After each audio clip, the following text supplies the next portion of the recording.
வந்த வருமானத்துல கார் வாங்கிட்டோம், வீடு வாங்கிட்டோம்னு சொல்லி அத பிரம்மாண்டமா ஒரு போஸ்ட் போடுறது. சோ இந்த மாதிரியான வாழ்க்கையெல்லாம் நீங்க எப்படி பாக்குறீங்க இப்போ? இது அத பெருமையா போட்டிருக்காங்க இல்லைங்களா? அவங்களுக்கு வந்துட்டு அந்த பெருமையா போடுற அளவுக்கு நம்ம மக்கள் அவங்கள ஆதரிச்சிருக்காங்க பாருங்க. ஏன்னா சோசியல் மீடியால எது வேணாலும் வந்தாலும் பார்க்கறதுக்கு இங்க ஆள் ரெடியா இருக்கு.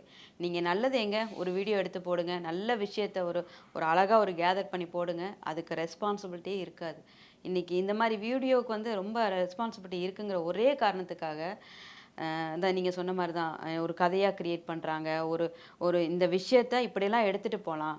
அப்படிங்கிற மாரி அவங்கள ஏன்னா இது ஃபேமிலி ஒரு ஆதரிக்க உறவை கொச்சப்படுத்த அதாவது ஹஸ்பண்ட் ஒய்ஃப்ன்றதே ஒரு நல்ல உறவு. அந்த ஹஸ்பண்ட் ஒய்ஃபே இப்படி ஒரு தகாத உறவா வந்து இந்த வீடியோ வந்து கொண்டு போகலாம். இது ஒரு அம்மா பையன், ஒரு அக்கா தம்பி, இல்ல வீட்டுக்கு வேலை பார்க்குற ஒருத்தவங்க வராங்க. அந்த இதுனா எப்படி இருக்கும்? சோ இந்த மாரி உறவையே வந்து மாத்தியான ஒரு இது பண்றாங்கல்ல. கொச்சப்படுத்துறாங்க. இன்னொரு விஷயம் ஃபேமிலி இதுக்கு அக்செப்ட் பண்ற மாரி அவங்க வந்து கிரியேட் பண்றாங்க இல்லைங்களா?